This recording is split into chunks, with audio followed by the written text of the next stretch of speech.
Ce travail, en fait, fait suite à enfin, une trilogie que je suis en train de faire. Le premier, ça s'appelait La peur de l'orgasme. Donc, des collègues, quand j'ai publié cet ouvrage, m'ont écrit en me disant que, enfin, on voyait le problème psychologique que j'avais. Et donc, bien évidemment, ça leur a évité de lire le livre. Et, euh, et donc, je me suis en train de... Je termine le manuscrit du deuxième qui va s'appeler BDSM, donc la bande dessinée SM, et autour de la question de la radicalisation par rapport à la question du genre. C'est-à-dire que mon travail consiste à poser la question de savoir pourquoi, petit 1, les gens ont peur de l'orgasme, petit 2, pourquoi est-ce qu'ils ne vont pas vers des situations de radicalisation, et notamment de déconstruction complète de la question du genre. Et d'où l'idée, c'est comment arriver à s'agenrer, c'est-à-dire à prendre un genre qui n'est pas prescrit par aucune communauté et qui va permettre à la personne. Donc un peu l'ouvrage qui va sortir au mois de mars, ce sera un peu l'histoire que j'ai synthétisée par une série de présentations des différentes BD que j'ai constituées en corpus.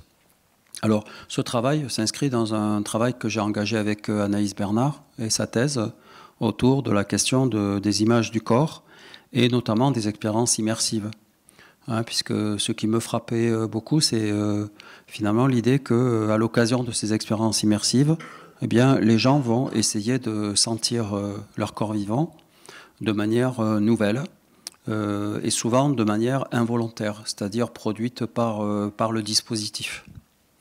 En fait, il s'agit de se mettre dans une situation immersive, c'est-à-dire une situation dans laquelle va remonter de manière involontaire un certain nombre de sensations que j'aurais éveillées par le dispositif et par l'écologisation, pour arriver ensuite à le recueillir dans des formes expressives comme la conscience ou des processus esthésiologiques, comme ici en l'occurrence la bande dessinée.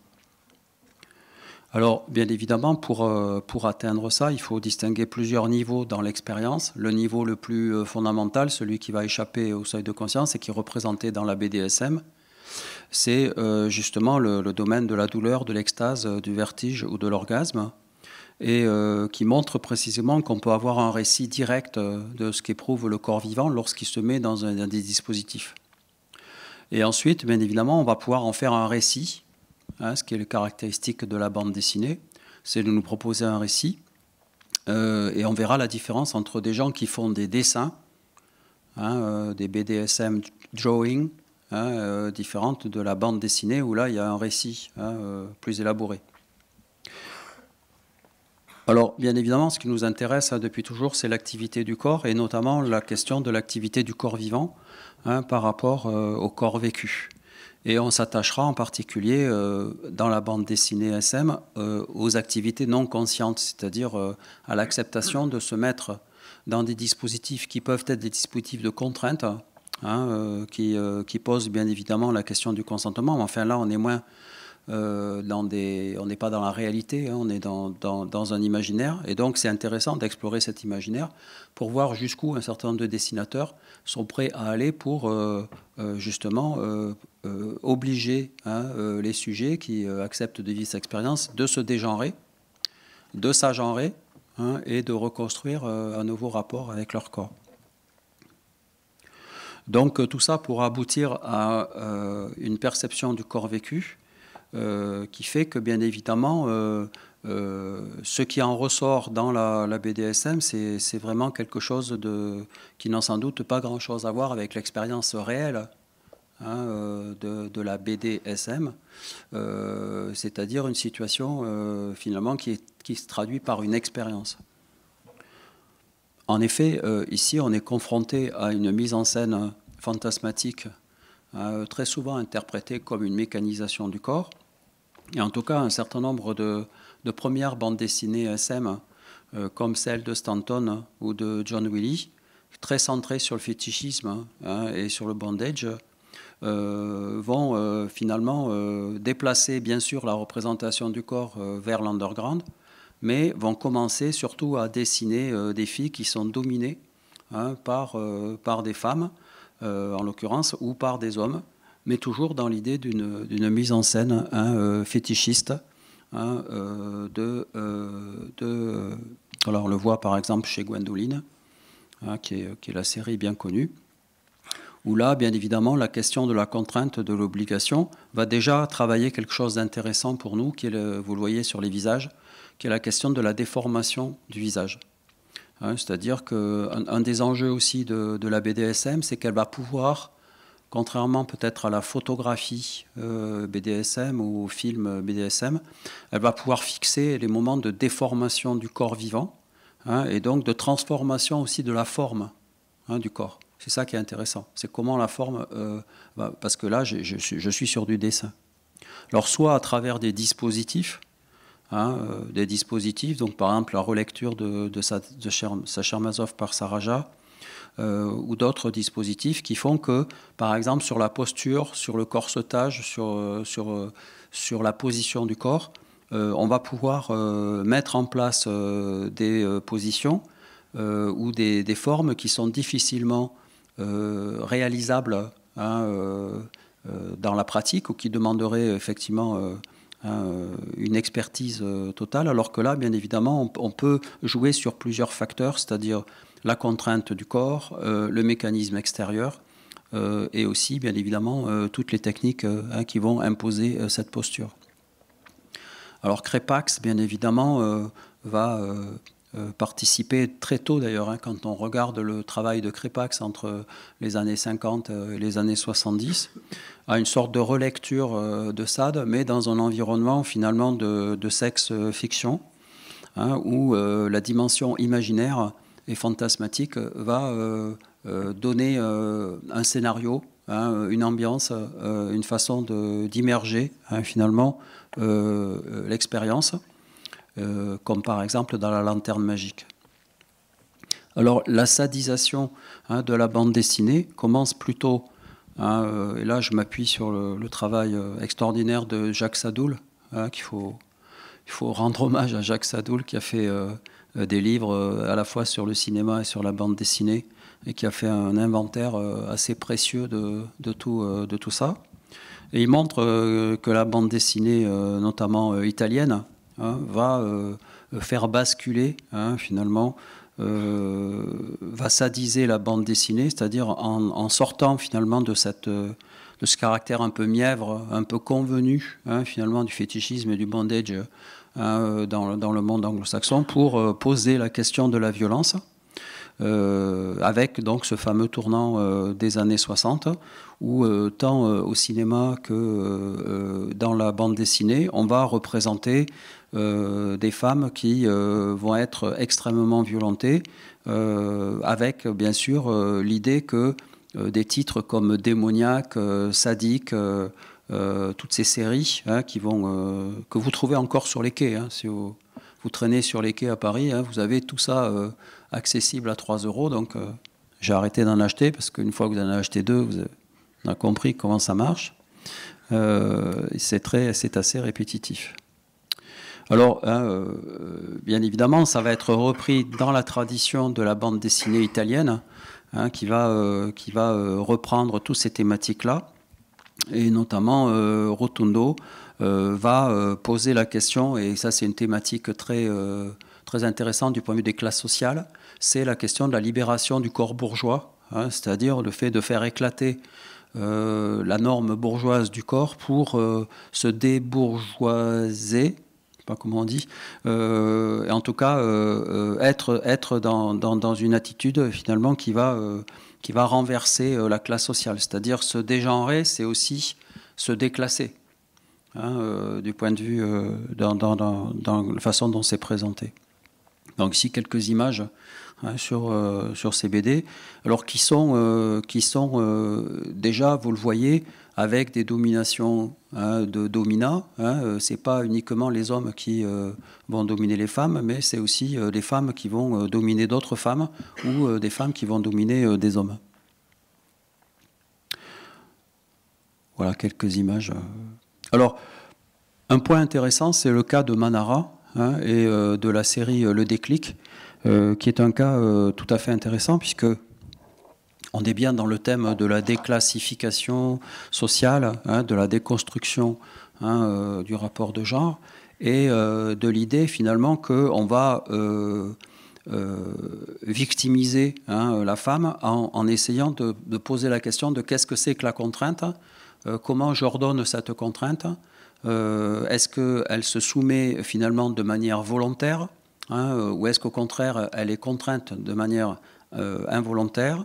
Et ce fameux déclic, c'est aussi l'idée que dans la série, il faut lire toute la série, finalement on a la possibilité de faire qu'à la fin on se pose la question finalement si elle n'est pas passée de l'autre côté, c'est-à-dire dans une attitude beaucoup plus agentive, où elle va revendiquer cette position.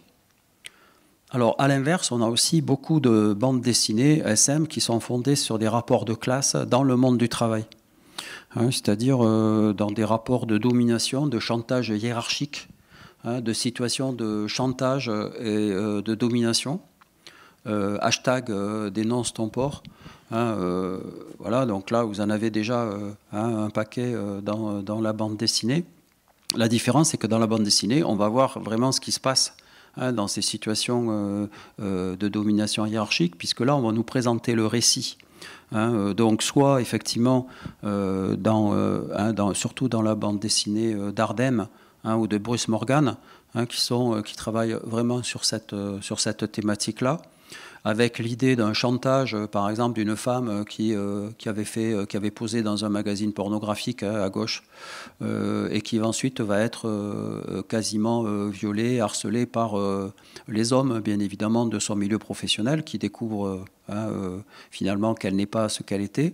Et donc, il y a toujours cette idée du voilement-dévoilement, c'est-à-dire je cache quelque chose de ma vie et je vais être en situation de devoir le dévoiler par du chantage, avec l'idée aussi d'une mise en esclavage finalement de l'autre, avec un sentiment chez Bruce Morgan justement de revanche de cet esclavage. Et donc, si on étudie la série, on est toujours sur la même idée que petit à petit, on va rentrer dans d'autres types de relations que des relations strictement de soumission. Alors, un cas justement particulier, c'est les ouvrages de Jacobsen, qui sont tout à fait intéressants sur le problème à la fois de la captation, de l'initiation, de la transformation de Céline, et puis de la revente finalement de l'esclave formé à l'intérieur d'un réseau communautaire dans lequel, bien évidemment, la personne n'a aucune possibilité finalement de revendiquer quelque chose comme une position personnelle. Mais il y a toujours cette idée qu'à un moment donné, notamment dans le tome 2, elle va accepter sa nouvelle condition, et donc il y a un processus finalement de subjectivation qui se met en place avec une transformation sur lequel on pourra discuter tout à l'heure. Alors bien sûr, un des problèmes que pose la bande dessinée SM, c'est la question de l'écart entre le réel et l'imaginaire. Donc si on prend la série Rêve SM, qui est vraiment une série très conforme finalement à la sorte de fantasmatique qu'on est en train de développer dans des films où on nous dit finalement on rêverait de vivre la situation SM. On fait une sorte de parenthèse par rapport à la vie quotidienne et il n'y a pas véritablement d'altération. Donc il y a la dimension aussi ludique, c'est-à-dire je vais vivre une situation dans laquelle je vais découvrir des capacités inédites par rapport à mon corps. Alors c'est tout le contraire, bien évidemment, de tout ce que Pichard a pu développer dans son travail, où là on peut faire une lecture quasiment foucaldienne de ce que dit Foucault sur l'incorporation des punitions corporelles, où là au contraire on va nous montrer les excès de l'incorporation de la morale sur le corps à travers toute une critique des institutions, comme la religion, hein, bien évidemment, la bourgeoisie, hein, les patrons, les militaires, hein, qui vont justement, où on le retrouve aussi dans le travail de Eric van Gotha, autour de la question des confréries, des communautés ou des cercles. Hein, c'est-à-dire qu'il y a l'idée qu'il existerait des cercles spécialisés, des communautés, des confréries, hein, qui finalement s'empareraient d'un certain nombre de personnes, au départ sans consentement, et qui, le titre c'est Les Malheurs de Janice, vont justement précipiter la personne vers des expériences qu'elle n'a pas forcément recherchées. Ça va, je tiens mon temps. Plus subtil, cercle vicieux, hein, de Perret ou Poupée, hein, qui sont, à mon avis, des bandes dessinées vraiment intéressantes à explorer, et qui posent la question de l'exploration des cercles, hein, réels, hein, BDSM, et qui posent la question de la recherche finalement de la limite de l'obéissance, hein, par rapport au fait du cercle vicieux. C'est-à-dire, je suis dans une communauté où je vais chercher un crescendo, hein, et finalement la bande dessinée peut se permettre de poser la question, sinon de la mort, hein, en tout cas de la pulsion de mort, dans l'idée finalement que je vais pouvoir jouir précisément de cette expérience limite, hein, que je vais rechercher. Alors ça, je l'ai déjà dit. Alors, bien sûr, hein, la thématique de l'initiation, hein, une thématique fondamentale dans l'expérience, que ce soit dans l'œuvre de Crépax autour d'Histoire d'eau, ou dans Jacobsen, qui pose la question, bien évidemment, de savoir comment cette initiation, qui peut avoir été consentie ou au contraire violente, va aboutir à un changement d'attitude, hein, par rapport au plaisir éventuellement qu'on pourrait éprouver dans la situation. Alors je vais parler maintenant d'une deuxième partie, qui est la question du dégenrement aussi chez les hommes. Hein, parce que tout à l'heure j'ai entendu qu'il y aurait une crise de la masculinité, mais justement les hommes vont aussi être représentés dans la bande dessinée ou dans le dessin. Et bien sûr le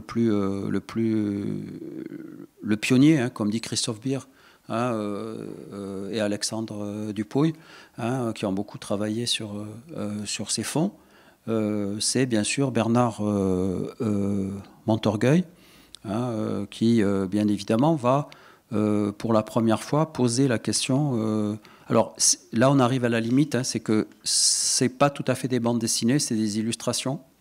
Hein, c'est du dessin, hein, très souvent. Donc on n'a pas forcément de bande dessinée à ce moment-là, hein, dans ce moment-là. C'est le même cas chez Farrell. Hein, je vous rappelle le livre de Christopher Beer qui vient de sortir sur Farrell. Hein, Farrell, c'est un des plus grands dessinateurs français actuels, hein, qui a publié. J'étais à Bruxelles la semaine dernière pour acheter les derniers exemplaires de Farrell dans la librairie adéquate.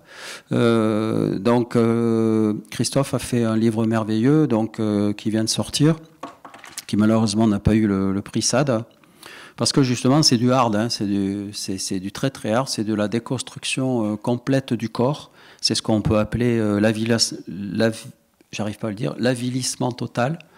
Avec donc des dessins, j'espère ne pas choquer la sensibilité des plus jeunes, hein, avec des dessins donc, qui vont jusqu'à la déformation du corps, hein, c'est-à-dire voire du schéma corporel, hein, puisqu'on va, c'est souvent des apprentissages de longues années, hein, avec des gens qui sont plus ou moins volontairement enfermés dans des communautés et qui vont avoir le corps entièrement déformé. Hein, or, étirement, pénétration, etc. Je passe les détails. Mais c'est assez prenant comme dessin, parce que finalement, on est toujours confronté à cette question que je posais depuis tout à l'heure, de la limite, hein, finalement, de la modification de son propre corps vivant.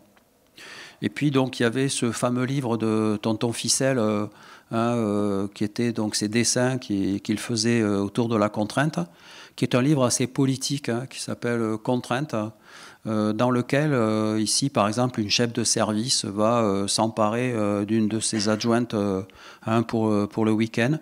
Et donc, on a toute ou une autre femme mariée qui va être mise à l'abattage, finalement, redressée dans des maisons spécialisées. Et là, il y a tous les corps sont possibles. Ce que vous fait remarquer aussi, que c'est pas une esthétisation pornographique classique avec des corps, je veux dire, beaux, huilés, etc. C'est le corps quotidien.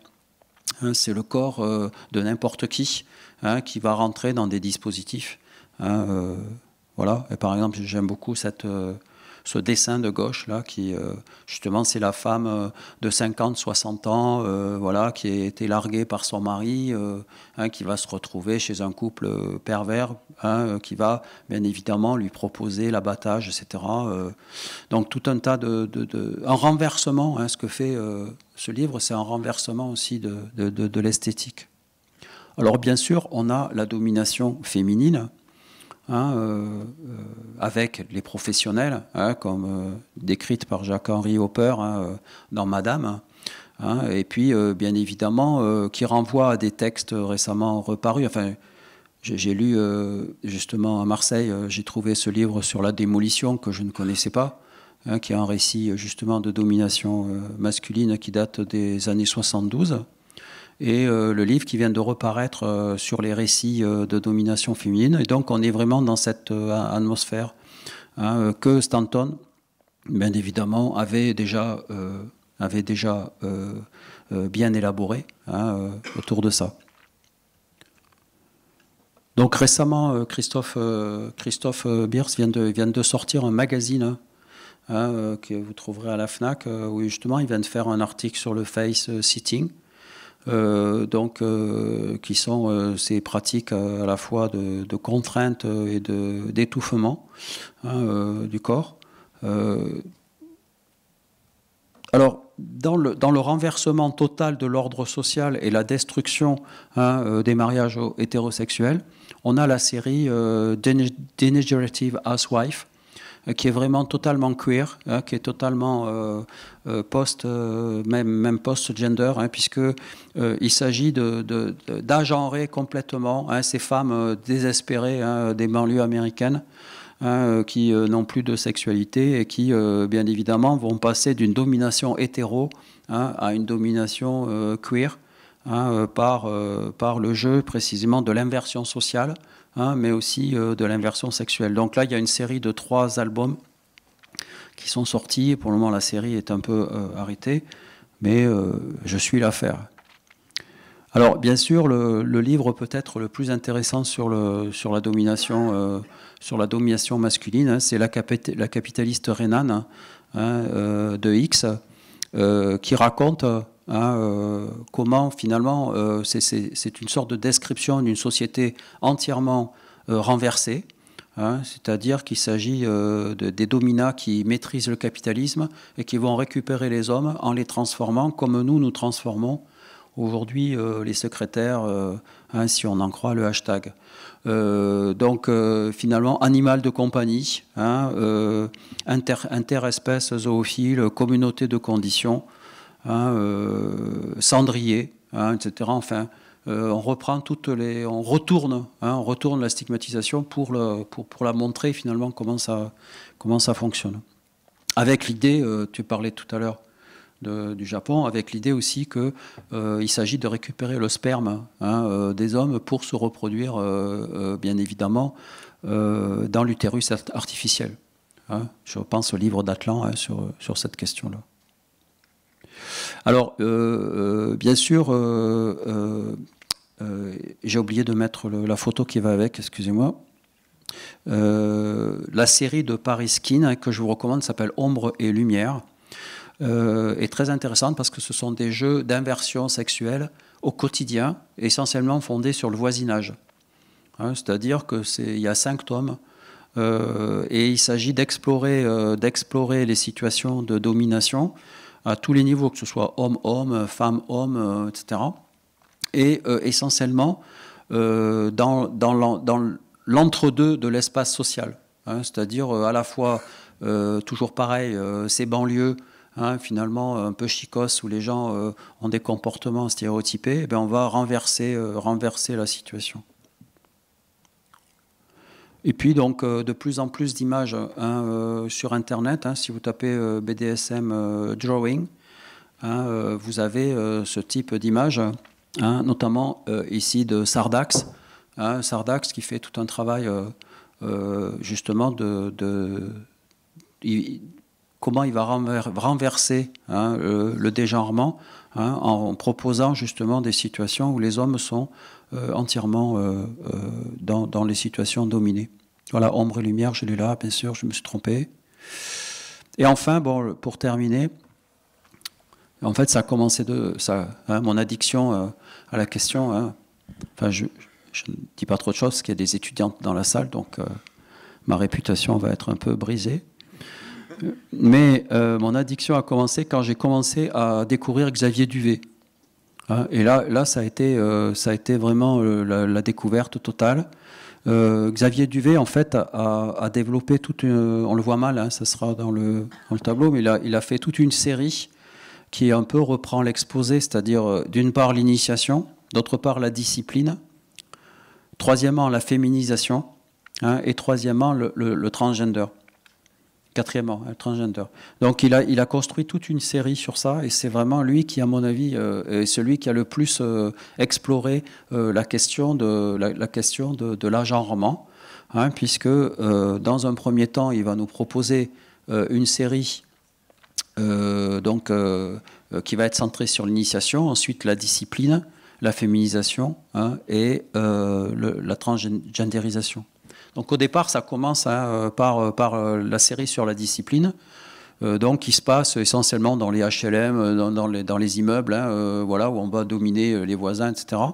Hein, et puis petit à petit, on va glisser, hein, vers l'essentiel, c'est-à-dire la féminisation de l'homme, la transformation, hein, de l'homme, et puis bien évidemment la communauté qu'il appelle Transfrancisco, hein, qui est la communauté transgender. Et donc, malheureusement, je n'ai jamais rencontré. Je voudrais beaucoup discuter avec lui, mais je n'ai pas son contact. Mais pour moi, c'est celui qui a le plus traversé. Hein, il vient de sortir un album de synthèse, hein, qui vient de sortir de tout son travail. Et on voit comment il a petit à petit développé toute cette thématique en allant vers ce qu'on peut appeler le shemale, hein, c'est-à-dire le shemale, notamment, je n'ai pas retrouvé sur Internet de photos de la série Vinicius, hein, mais le shemale, c'est justement des hommes transgender, hein, voire aussi des intersexes, qui vont soit se faire implémenter, soit prendre des hormones pour se transformer et pour développer une sexualité, bien évidemment, qui, comme Buck Angel, hein, dont Philippe parlera peut-être tout à l'heure, comme Buck Angel, vont développer une sexualité, on va dire, queer, avec les deux parties, c'est-à-dire en conservant bien évidemment les attributs masculins, mais en se féminisant, en ayant des pratiques de shemale. J'ai tenu 28 minutes 43, je suis dans le timing. Merci.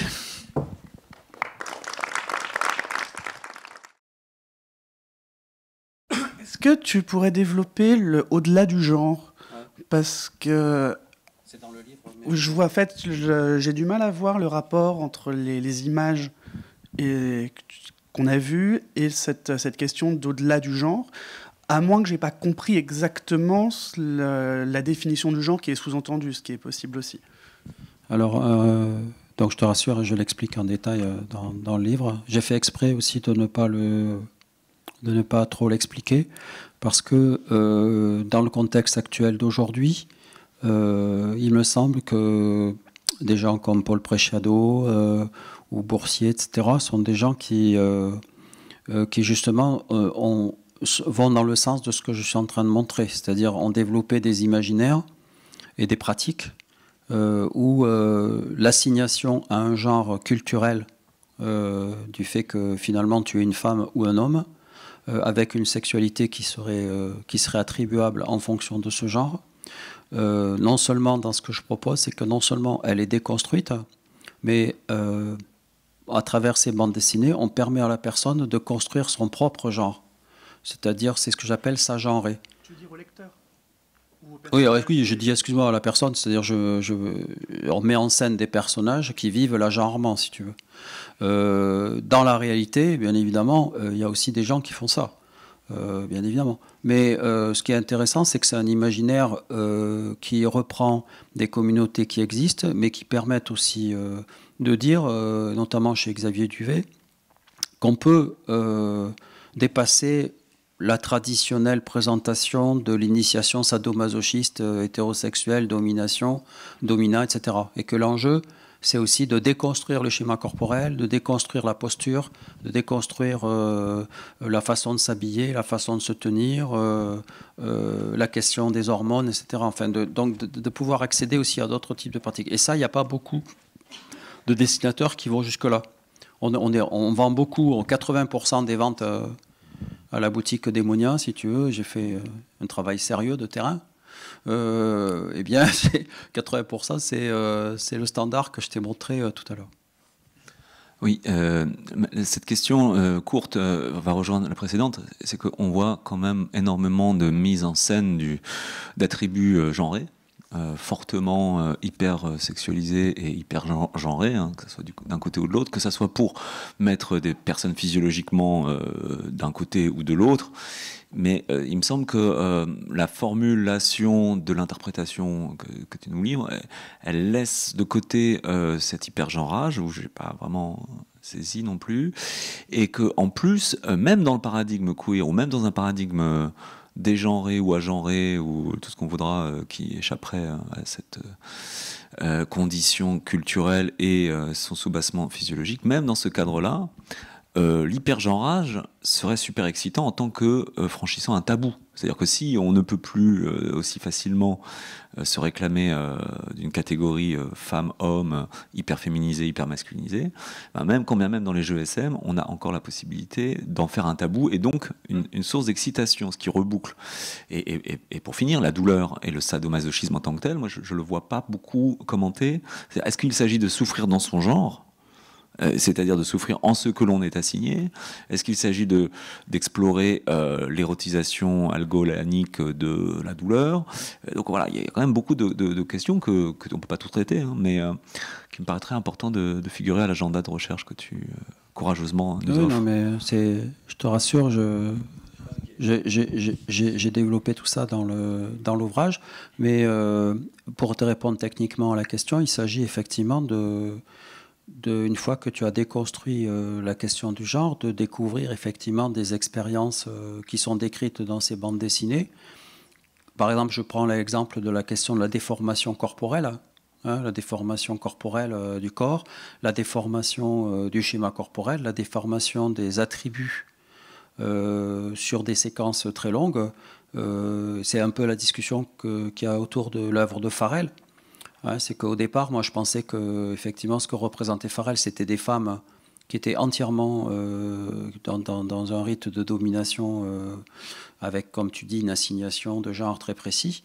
Mais en fait, il y a aussi ce que montre Farrell, c'est qu'il y a aussi des individus qui sont dans un processus de subjectivation, c'est-à-dire qui veulent, à travers cette expérience, ne plus correspondre, effectivement, ne plus en rester à l'assignation voulu forcément par le maître ou par la maîtresse, c'est-à-dire aussi acquérir, et ça c'est une thématique assez constante, c'est la question de la libération par rapport au maître et à la maîtresse. C'est-à-dire que dans la bande dessinée, c'est surtout que dans les effets de série, par exemple si tu prends Céline ou d'autres de chez Jacobsen, dans d'autres séries, il y a le moment de l'initiation et après il y a le deuxième moment de comment ce moment de l'initiation va permettre à la personne de se libérer pour qu'elle puisse gérer ses propres rapports de genre et aussi pouvoir avoir des relations avec les personnes qu'elle va elle-même. Donc il y a l'idée de cette transformation. Voilà, donc après, bien sûr, quand tu dis agenda de recherche, j'ai du mal à proposer à mon laboratoire de faire une recherche approfondie avec des TP et des TD sur la question, bien évidemment. Mais après, il faudrait effectivement pouvoir... Moi, je fais la différence aussi quand même entre l'imaginaire de la BD et puis la réalité.